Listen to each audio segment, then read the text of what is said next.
Can you believe that it's been 10 years since the famous dress optical illusion first went viral? I know for me, it's gone by in a blink. And I will say, when it first went viral, I exactly remember where I was. I was in Boston, I was pregnant with my son, and I was a recent college graduate who majored in fine art. And I remember being completely blown away by it. I first saw gold and white, quickly saw blue and black, and then have really never been able to steer back since. But in those 10 years, I have worked as a full-time artist. I've specialized in color. I've personally been very interested in color theory, and I teach an online art school. So I thought I would take a moment to break down with helpful visuals what's happening. And I even took a snippet of this, already posted it on TikTok and YouTube and Instagram.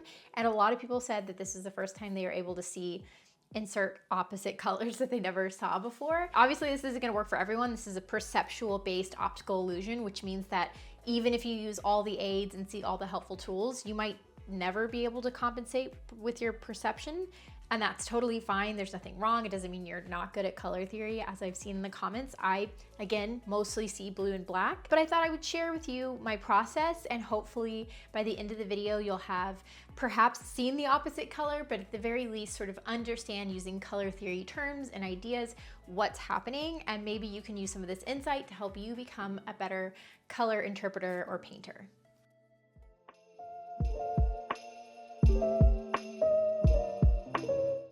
So I'm gonna start doing what I do best, and that is paint this. And this all started with a friend of mine who can only see the dress as gold and white, asking someone who can only see the dress as blue and black to paint the dress. I happen to mostly see the dress as blue and black, so I thought I would give this a go and then create some tools and visual explainers to kind of break down what's happening. But to walk it back a little bit and fill in the history, back in early 2015, there was this image of a dress. It was kind of a grainy, overexposed image of a dress. I believe it was in a department store.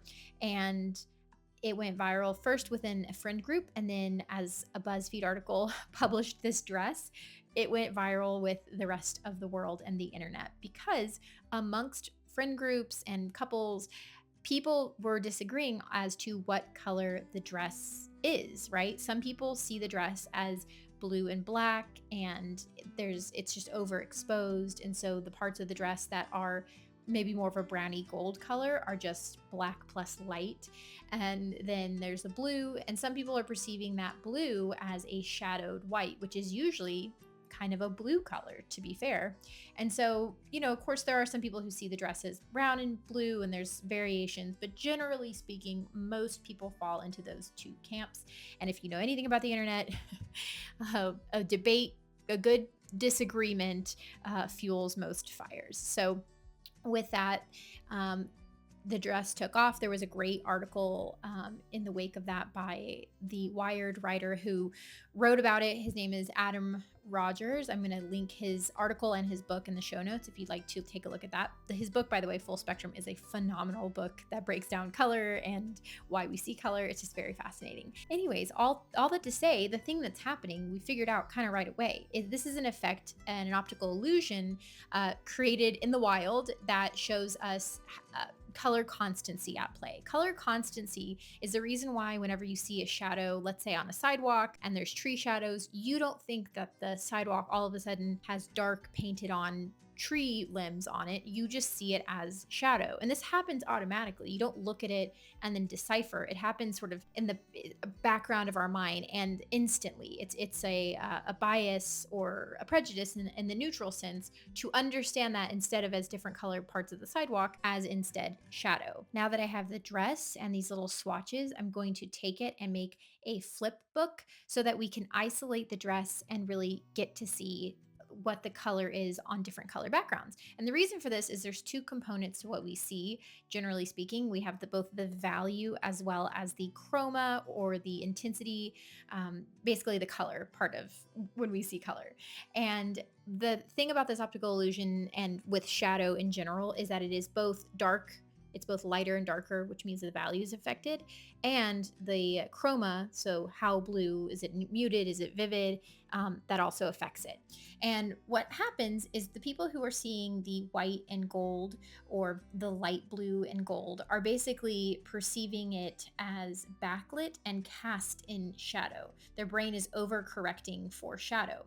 And so, in order to try to get to see the gold version by having the black background as well as the black context, so the flip down part also being black, it's going to help us to create that illusion to the best of our abilities. This, of course, I've already gotten the immediate feedback, doesn't work for everyone, but a lot of people have expressed that they see it. So here I'm labeling these for in the future. I hope I remember all of this, but I find it important to write it down. So this is the best attempt at seeing the white and gold dress, and the context is shadow with dark around it. If you make a version of this on your own, and you can either paint the dress or of course print out the dress and cut it out and do something similar. I've had people suggest that you go with a very dark navy, that sort of even further offsets the blue. I could still see the gold and white with just the black, but it's worth mentioning if you're trying this and you're trying to push it as far as you can. And of course, on the other side, we have the opposite effect by perceiving the dress and the environment as overexposed, so an abundance of light. Our brain corrects for the very blown out blue that's kind of a lighter grayer blue, as well as the blown out black that we are perceiving as gold or light brown, as basically blue and black, but just the discrepancy with it not exactly being a shade of black and not a very vibrant shade of blue is that we are perceiving light on it. So that's what I'm creating here with these notes. And then I'm going to flip them down and see if you can see the effect. I also have the swatches on here to sort of use a control version with. And I will say I have to pull my exposure all the way up, and when I angle it towards the sun, I can kind of see it very lightly. I really struggle to see the gold and white. But of course, on this side, to me, it looks undeniably blue and black. But I have had people see this exact video and basically say, like, no, that still is gold and white to me, which I think is so unbelievably fascinating. I think the psychology behind it is just like so wild to me. I can kind of toggle back and forth and see that. I'm now going to use other optical illusions to try to distill the dress phenomenon into its most basic forms. So we can see here with this solid gray bar, it looks as though there's a gradient when it's placed on a gradient background.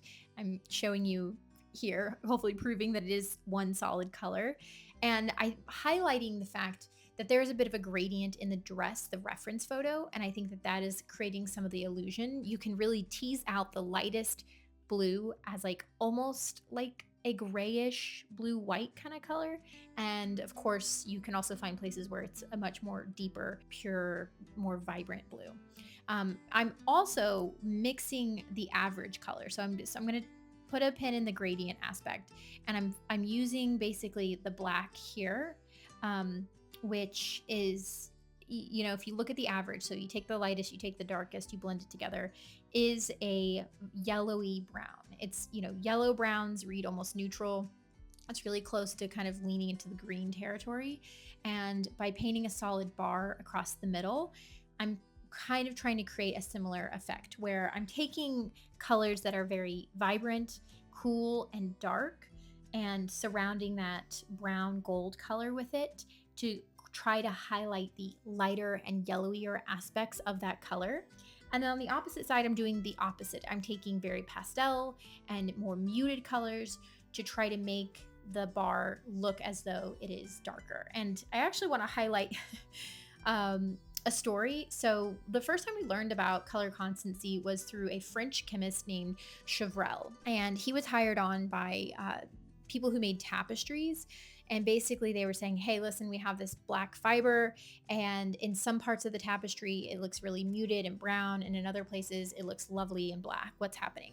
And they hired a chemist because they thought it was a chemistry thing. They thought the dye wasn't binding to the fibers in the wool. But what was actually happening, as Chevrel would discover, is the parts of the tapestry that were very dark and saturated, so rich dark reds, rich dark blues, washed out the black and made it look brown.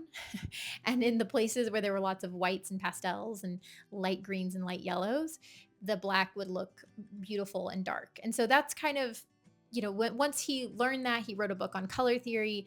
And all of a sudden, color, which since at least Newton in the West had seemed so concrete and an aspect of science, and as logical as math and physics, all of a sudden started to feel a little less solid, which is why color theory has always been kind of tricky, right? I'm doing something kind of similar here. I'm trying to make the blue. I had a really hard time making the blue look white. I think maybe, again, that's because I struggle to see the white. Maybe my own personal shortcomings are coming to a head here. But I will say I'm really proud of this next exercise where basically I take the black and blue, aka, again, the actual color is a very muted brown, a muted yellowy brown, and of course that blue gray shade.